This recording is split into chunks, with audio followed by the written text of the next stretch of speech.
जय हिंद प्यारे बच्चों PBBR एजुकेशनल चैनल पर आपका स्वागत है। प्यारे बच्चों, आज के इस वीडियो के अंदर हम पॉलिनोमियल्स क्लास 10 चैप्टर 2 के मेन टॉपिक्स के बारे में डिस्कस करेंगे, बेसिक्स के बारे में डिस्कस करेंगे जो आपके फाइनल एग्जामिनेशन में हेल्प कर सके। तो आइए शुरू करते हैं। सबसे पहले छोटी छोटी बेसिक्स सीख लेते हैं। पॉलिनोमियल होता क्या है, डेफिनेशन क्या है। Polynomials are nothing but the algebraic expression which are made up of variables, constant and mathematical operator. ठीक है, इन तीनों से मिलकर जो बनता है उसको हम अलजेब्रिक एक्सप्रेशन कहते हैं। जैसा कि आपके सामने ये एग्जांपल है, ये अलजेब्रिक एक्सप्रेशन का ही एग्जांपल आपके सामने मैंने लिया है। अब वेरिएबल की बात करें जिनकी वैल्यू चेंज होती है, वराई होती है, जिनकी वैल्यू सेम नहीं होती या फिक्स नहीं होती, ठीक है, नॉट फिक्स्ड, उनको हम वेरिएबल कहते हैं।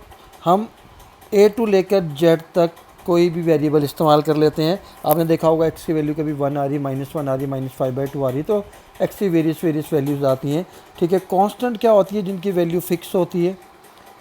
ठीक है, लाइक 7 है, 7 मीन 7 ही होगा, तो इसकी वैल्यू में कोई चेंज नहीं होगा। और ऑपरेटर्स मतलब प्लस माइनस, ये जो इनके साइंस होते हैं, डेट्स आर कॉल्ड ऑपरेटर्स। तो इन तीनों से मिलकर जो बनता है उसको हम अलजेब्रिक एक्सप्रेशन कहते हैं। ठीक है, अब हम इसके बाद बात करेंगे टर्म्स। ठीक है, क्योंकि पॉलिनोमियल का मतलब ही होता है मैनी टर्म्स। पॉली का मतलब मैनी और नोमियल्स का मतलब टर्म। अब टर्म क्या होती है, ठीक है, अब टर्म की बात करें, term is the product of variable and constant. Variable और कांस्टेंट का जो प्रोडक्ट होता है that is called term. For an example x into 5x। ठीक है, ज़रूरी नहीं कि दोनों ही हो, अकेला कांस्टेंट भी हो या अकेला वेरिएबल भी हो तो भी हम उसको टर्म कहते हैं। फॉर एन एग्ज़ाम्पल 3x, तो ये भी एक क्या बन जाती हैं, टर्म बन जाती हैं। ठीक है, तो एक चीज़ आपने ध्यान रखना है, जब तक कोई साइन नहीं लगता तब तक वो एक ही टर्म मानी जाएगी। फॉर एन एग्ज़ाम्पल -5x²y, तो ये एक सिंगल टर्म है। हाँ, अगर हम इसको ऐसे लिख दें 3x² + 4y, अब यहाँ पर ऑपरेटर साइन लगने से, प्लस साइन लगने से कितनी टर्म हो गई, 2 टर्म्स हो गई। आपने एक चीज़ का और ध्यान रखना है, टर्म्स के कई बार पूछ लेता है how many terms are there, या मोनोमियल है, बाइनोमियल है या ट्राइनोमियल है। मोनोमियल का मतलब होता है जिसमें सिंगल टर्म होती है। ठीक है, बाइनोमियल का मतलब जिसमें 2 टर्म होती है। मोनोमियल की बात अगर हम करें, ठीक है, जिसमें एक टर्म हो।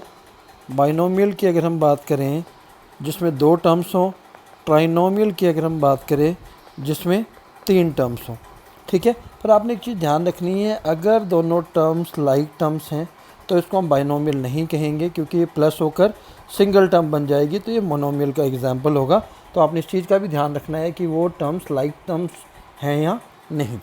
ठीक है, चलिए अभी हम बात कर रहे थे टर्म्स की, तो टर्म्स के बारे में आपको बता दिया कि जो कि अकेला कांस्टेंट हो सकता है, अकेला वेरिएबल हो सकता है, और प्रोडक्ट और कांस्टेंट का मल्टीप्लिकेशन भी हो सकता है, प्रोडक्ट भी हो सकता है। ठीक है, अब हम आगे बात करेंगे डिग्री। ठीक है, डिग्री क्या होती है, एक जैसा कि मैंने आपके सामने एग्जाम्पल एक ले रखा है यहाँ पर। इस एग्जाम्पल के अंदर आप ध्यान से देखेंगे तो x की एक एग्जाम्पल और ले लेता हूँ मैं आपकी, क्योंकि यहाँ वेरिएबल डिफरेंट है तो सेम वेरिएबल से डिग्री निकलेगी। मान लीजिए मैंने ये एग्जाम्पल आपके सामने लिख दिया। अब यहाँ पर आप ध्यान से देखेंगे तो x की पावर 3 भी है, 2 भी है, 1 भी है, तो हाईएस्ट पावर क्या है, 3 है। हाईएस्ट पावर जो भी होती है वेरिएबल की, उसी को हम क्या कहते हैं, डिग्री कहते हैं।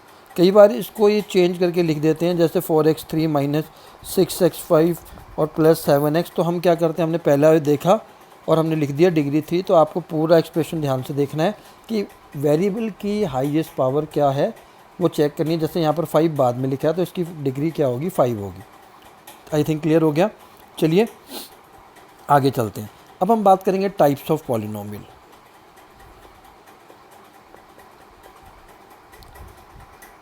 कितने तरह के होते हैं, 2 तरह के पॉलिनोमियल होते हैं। पहला नंबर ऑफ टर्म्स पर, जैसा कि मैंने आपको ऑलरेडी बता दिया कि मोनोमियल, बाइनोमियल, ट्राइनोमियल। ठीक है, और एक होता है अकॉर्डिंग टू द डिग्री, जो भी मैंने आपको बताई कि हाईएस्ट पावर जो होगी वो डिग्री होगी। तो अगर वेरिएबल की हाईएस्ट पावर 1 है तो उसको हम लीनियर पॉलिनोमियल कहते हैं। फॉर एन एग्जांपल 6x + 5, यहाँ पर x की हाईएस्ट पावर 1 है। अगर 2 है तो हम उसको क्वाड्रेटिक कहते हैं, ठीक है। 3 है तो क्यूबिक पॉलिनोमियल कहते हैं, ठीक। तो क्वाड्रेटिक का एग्जांपल देख लीजिए, 3x² - 6x + 5 एक क्वाड्रेटिक का एग्जांपल हो गया। अगर क्यूबिक की बात करें तो 2x³ + 5x² + 9x + 5 ये क्यूबिक का एग्जांपल हो गया, क्योंकि यहाँ पर हाईएस्ट पावर x की क्या है, 3 है। तो पावर के अकॉर्डिंग भी हम पॉलिनोमियल को क्लासीफाई करते हैं और नंबर ऑफ़ टर्म्स के अकॉर्डिंग भी हम क्लासीफाई करते हैं। अब आगे बात करते हैं ग्राफिकल रिप्रेजेंटेशन की, कि कैसा ग्राफ बनता है, ठीक है। अगर लीनियर इक्वेशन होगी, जिसका मैंने अभी आपको बताया कि डिग्री कितनी होती है, 1, ठीक। तो डिग्री 1 होती है तो लीनियर इक्वेशन का ग्राफ हमेशा कैसा बनेगा, स्ट्रेट लाइन बनेगा। ये पूछ लिया जाता है कई बार 1 नंबर में कि लीनियर इक्वेशन का ग्राफ कैसा बनेगा। तो आपके सामने है कि लीनियर इक्वेशन का जो ग्राफ होगा वो हमेशा स्ट्रेट लाइन होगा, ठीक है। और ये एक्स एक्सिस पर एग्जैक्टली 1 पॉइंट पर कट करेगा। एक्स एक्सिस पर कितनी जगह कट करेगा, 1 पॉइंट पर। आपने इस चीज़ का ध्यान रखना है, ठीक।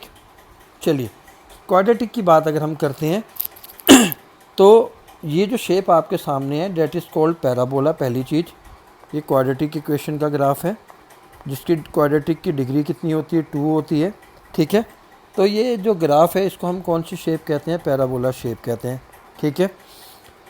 ये 2 तरीके से बनता है, एक ओपन अपवर्ड है और एक डाउनवर्ड है। ये डाउनवर्ड है और अपवर्ड है। कहने का मतलब है पैराबोला किस तरह का दिखाई देता है, यू की तरह, इंग्लिश के अल्फ़ाबेट यू की तरह ये हमें दिखाई देता है।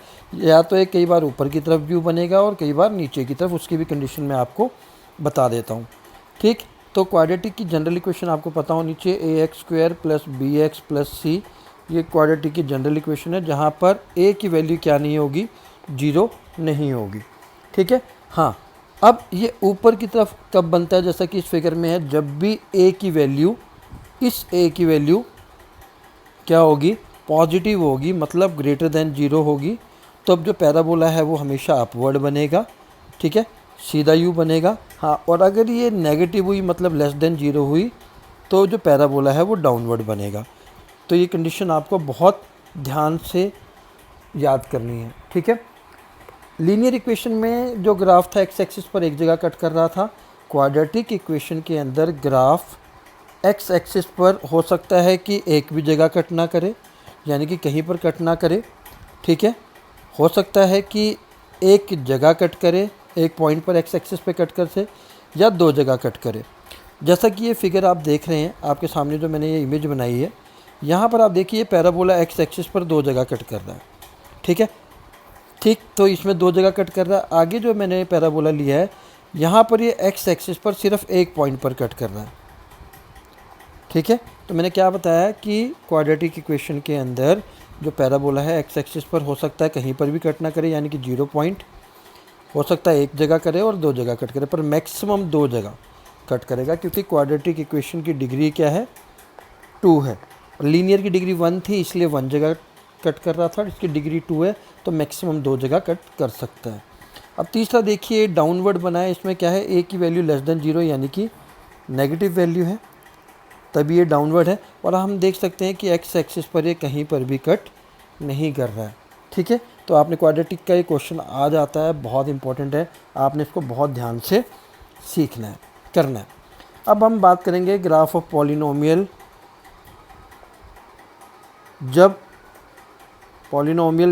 x⁻n हो, ठीक है।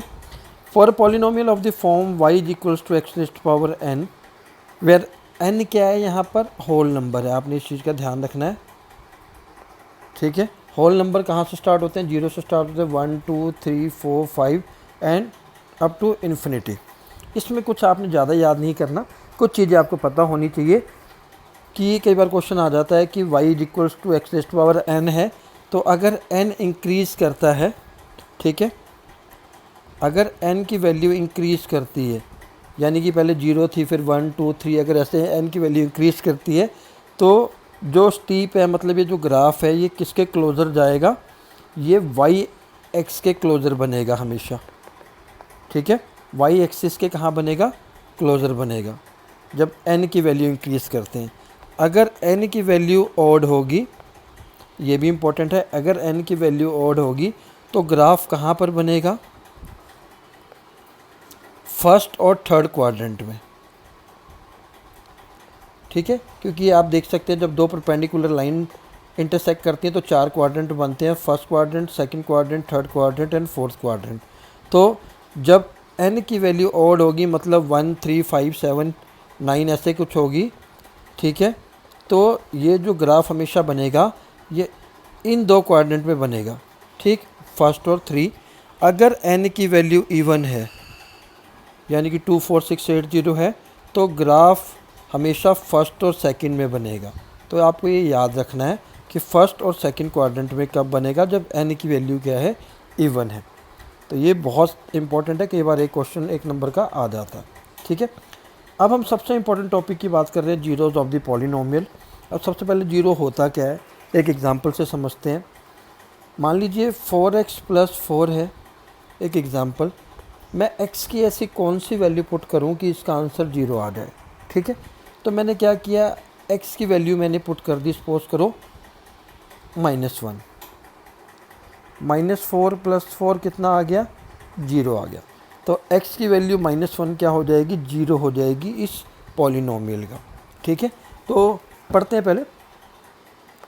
A zero of the polynomial is the value of x।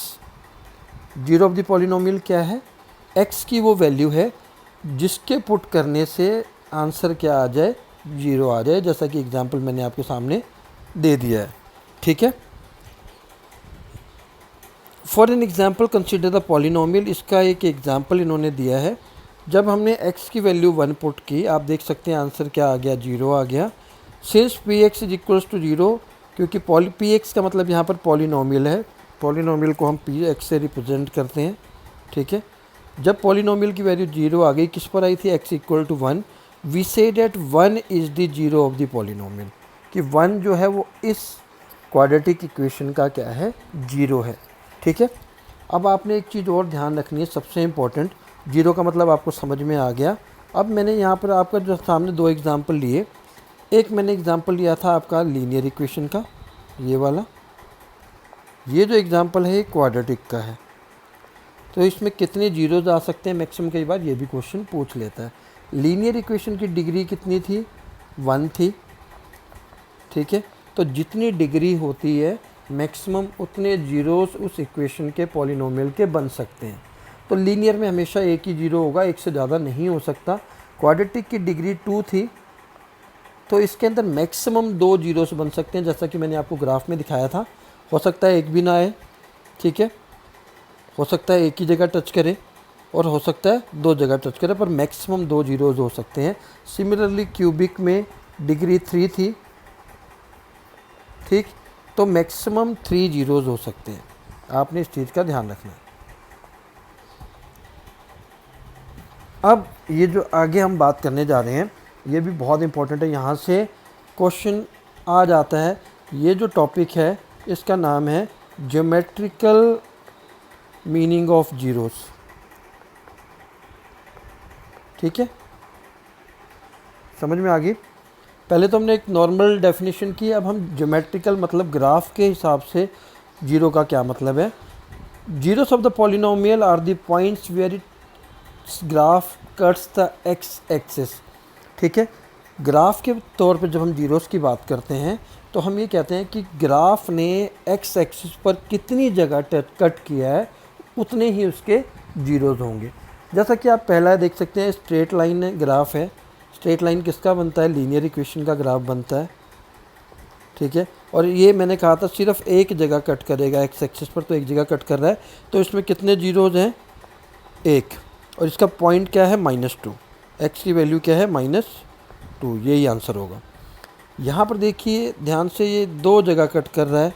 ठीक है, 2 जगह कट कर रहा है, तो इसके जीरोस कितने होंगे, 2, और पॉइंट आप देखकर लिख सकते हैं। इस पॉइंट में 3 जगह कट कर रहा है, तो नंबर ऑफ़ जीरोस कितने हैं? 3। तो सिंपल सी चीज़ है, जितनी जगह एक्स एक्सिस पर कट करेगा उतने जीरोस होंगे और आपने उस पॉइंट को लिख देना, वही एक्स की वैल्यू होगी, जैसा कि मैंने यहाँ पर लिख कर दिखाया। ठीक है, चलिए आगे। अब हम बात करते हैं most important question of this chapter, जो आपका 110% पेपर में आना ही आना है, नहीं तो इससे जुड़ा हुआ कंसेप्ट आपके पेपर में आएगा ही आएगा। तो सबसे ज़्यादा जो क्वेश्चन आता है वो आता है हमारे पास क्वाड्रेटिक इक्वेशन का, जिसका नाम है टॉपिक का relationship between zeros and coefficient of a polynomial. Quadratic polynomial की इक्वेशन आपने जनरल इक्वेशन याद रखनी है, ax² plus bx plus c, जहाँ पर a की वैल्यू क्या नहीं हो सकती? 0 नहीं हो सकती, क्योंकि अगर a की वैल्यू 0 आप कर दोगे तो ये पूरी टर्म 0 हो जाएगी और ये लीनियर इक्वेशन बन जाएगी। ठीक है, तो सबसे पहला काम आपको क्या याद रखना है? सम ऑफ जीरोस। ठीक है, सम ऑफ जीरोस का फार्मूला क्या होता है? ऐसे लिख देते हैं, minus coefficient of x upon coefficient of x²। अब कोफिशिएंट क्या होता है ये भी देख लीजिए। अभी अगर मैं इसको सिंपल लिखूं तो ये कांस्टेंट है। ठीक है, अगर मैं इस कांस्टेंट को किसी वेरिएबल के साथ लिख देता हूं तो इस कांस्टेंट का एक नाम बन जाता है जिसको हम कहते हैं कोफिशिएंट। ठीक है, तो मैं यहाँ पर बात किसके कोफिशिएंट की कर रहा हूँ? x² की। x² के साथ क्या है? a है, तो नीचे a आएगा, माइनस साइन ऊपर है। कोफिशिएंट ऑफ x के साथ क्या है? b। तो ये हमारा फार्मूला बन गया सम ऑफ जीरोस का, यानी कि -b/a। आपने ये हमेशा याद रखना है। ठीक है, दूसरा फार्मूला आता है प्रोडक्ट ऑफ जीरोस, मतलब यहाँ पर जीरोस जो अल्फ़ा और बीटा है हमने उनको जीरोस लिया हुआ है कि एक जीरो का नाम अल्फ़ा और एक का बीटा है। पहले दोनों को प्लस कर दिया तो -b/a, दोनों को मल्टीप्लाई कर दिया तो c/a। क्योंकि पेपर में क्वेश्चन आता ही आता है, तो अगर आप ये दो फार्मूले भी लिख देते हैं और कुछ जो आगे मैं आपको बताने वाला हूँ वो सॉल्व कर देते हैं, तो आपको 0 मार्क्स नहीं मिलेंगे इस क्वेश्चन में। आपको 100% 3 मार्क्स का अगर क्वेश्चन है तो 1 मार्क्स ज़रूर मिलेंगे। ठीक है, क्यूबिक के लिए क्या है? ठीक है, प्रोडक्ट ऑफ जीरो का फार्मूला बताना भूल गया। नीचे कोफिशिएंट ऑफ x² दोनों के साथ रहेगा, यहाँ भी और यहाँ भी। यहाँ पर कोफिशिएंट ऑफ x था। ठीक है, तो बचा क्या? कांस्टेंट टर्म, तो प्रोडक्ट में ऊपर कांस्टेंट टर्म आ जाएगी, यानी कि c/a। ठीक है, चलिए अब बात करते हैं क्यूबिक पॉलिनोमियल की। क्यूबिक पॉलिनोमियल की जनरल इक्वेशन आपके सामने है। ठीक है, सम ऑफ जीरोस वही है, सेम फार्मूला, कोई चेंज नहीं है। यहाँ पर 2 थे तो 2 अल्फ़ा प्लस बीटा लिखा, यहाँ 3 थे तो अल्फ़ा प्लस बीटा गामा कर दिया, तीसरा जीरो गामा ले लिया। प्रोडक्ट ऑफ जीरोस भी ऑलमोस्ट सेम ही है, बस यहाँ पर c/a था, यहाँ -d/a, क्योंकि कांस्टेंट टर्म यहाँ पर d है, ऊपर c थी, तो यहाँ पर कांस्टेंट टर्म के साथ माइनस आ जाएगा, इतना ही फ़र्क है। c/a एज इट इज़ ही है, पर फ़र्क क्या है? प्रोडक्ट तीनों का अलग अलग लेना है, अल्फ़ा बीटा, बीटा गामा और गामा अल्फ़ा, ये आपको याद कर लेना है। क्यूबिक वाला क्वेश्चन पेपर में बहुत रेयर चांसेस होते हैं, आ नहीं रहा, जनरली क्यूबिक क्वाड्रेटिक का ही क्वेश्चन आता है। ठीक है, अलजेब्रिक आइडेंटिटीज़ आपने याद कर लेनी है, ये आइडेंटिटीज़ बहुत इंपॉर्टेंट है। ठीक है, फैक्टराइजेशन में कई बार आपकी हेल्प कर जाती हैं, तो आपने इसको याद करना है। ठीक, आगे हम चलते हैं क्वेश्चन नंबर 1 पर। एग्जाम्पल है एक, determine the quadratic polynomial whose zeros are. यहाँ पर क्या बताया, क्या पूछा गया है आपसे कि क्वाड्रेटिक पॉलिनोमियल बताना है। तो जब भी ऐसा क्वेश्चन आता है कि क्वाड्रेटिक पॉलिनोमियल बताइए, तो आपने एक फार्मूला याद रखना है, वो फार्मूला है x² minus sx plus p is equals to 0। ठीक है, या इतना भी आप कर लेंगे तो आपका जो पॉलिनोमियल है वो बन जाएगा। यहाँ पर s क्या है? सम ऑफ जीरोज़ है, और p क्या है? प्रोडक्ट ऑफ जीरोज़ है। ठीक है, तो आपने ये सम वही वाला है जो मैंने पीछे बताया था, अल्फ़ा प्लस बीटा, जिसका आंसर था -b/a, product alpha beta c/a। तो यहाँ पर आपको दोनों दिए हुए हैं, जीरोस आर गिवन। कई बार प्रोडक्ट और सम गिवन होगा तो आपने क्वेश्चन ध्यान से पढ़ना है। यहाँ पर आपको क्या गिवन है? जीरोस, यानी कि एक अल्फ़ा की वैल्यू गिवन है 5 - 3√2, और एक बीटा की वैल्यू गिवन है 5 + 3√2। तो पहले आपने सम निकाल लेना है अल्फ़ा प्लस बीटा करके, जो यहाँ पर निकाल रखा है। ठीक है, दोनों को प्लस कर दिया, यानी कि अल्फ़ा प्लस बीटा निकाल दिया। इनको सॉल्व किया तो हमारा आंसर आ गया 10। फिर आपने प्रोडक्ट निकाल देना है, यानी कि दोनों को एक बार मल्टीप्लाई कर देना है। इन दोनों को मल्टीप्लाई किया है। अब ये a माइनस बी और a प्लस बी का फार्मूला बन रहा है, तो वही identities a square minus b square वाली आइडेंटिटी लगा दी, सॉल्व किया तो प्रोडक्ट आ गया 7। आपने अल्फ़ा प्लस बीटा 10 निकाल दिया और अल्फ़ा बीटा 7 निकाल दिया, तो ये s की वैल्यू है और ये p की। आपने यही वैल्यू ऊपर इक्वेशन में पुट करनी है। देख लेते हैं, x square minus S x plus P, x square s की जगह 10 क्योंकि सम आपने 10 निकाला है और p आपने प्रोडक्ट 7 निकाला है, तो ये आपका पॉलिनोमियल बन गया। ये सबसे इंपॉर्टेंट क्वेश्चन है, हर बार आता ही आता है। डिटरमाइन द क्वाड्रेटिक पॉलिनोमियल, मतलब आपने ये फार्मूला लिख कर दोनों का सम और प्रोडक्ट निकाल देना, और आगे आप नहीं भी कर पाते हैं तभी आपको हाफ मार्क्स एग्जामिनर देगा ही देगा। तो 0 से बेटर है हाफ। ठीक है, चलिए second important question of this chapter, find the zeros of the quadratic polynomial. तो आपने जीरोस फाइंड आउट करने हैं। ठीक है, जीरोस फाइंड आउट करने के लिए सबसे पहले आपने क्या ध्यान रखना है कि ये जो पॉलिनोमियल है ये स्टैंडर्ड फॉर्म में है या नहीं। ये पॉलिनोमियल स्टैंडर्ड फॉर्म में नहीं है। क्यों? क्योंकि x को हम कैसे लिखते हैं, उसके डिक्रीजिंग पावर के ऑर्डर में। तो आप देख सकते हैं पहले एक्स स्क्वायर है, फिर x वाली टर्म आनी थी। अब आप इसको, अब ये जो फॉर्म बनी है this is called the standard form. तो जब भी आपको क्वेश्चन आता है तो सबसे पहले आपने ये ध्यान रखना है कि ये जो क्वेश्चन है वो स्टैंडर्ड फॉर्म में है या नहीं। इसके बाद आपने इसका फैक्टर बनाने हैं। फैक्टर बनाने के 2 मेथड हैं, उसका वीडियो में ग्रुप में अपने डिस्क्रिप्शन में शेयर कर दूंगा। पहला है स्प्लिटिंग द मिडल टर्म,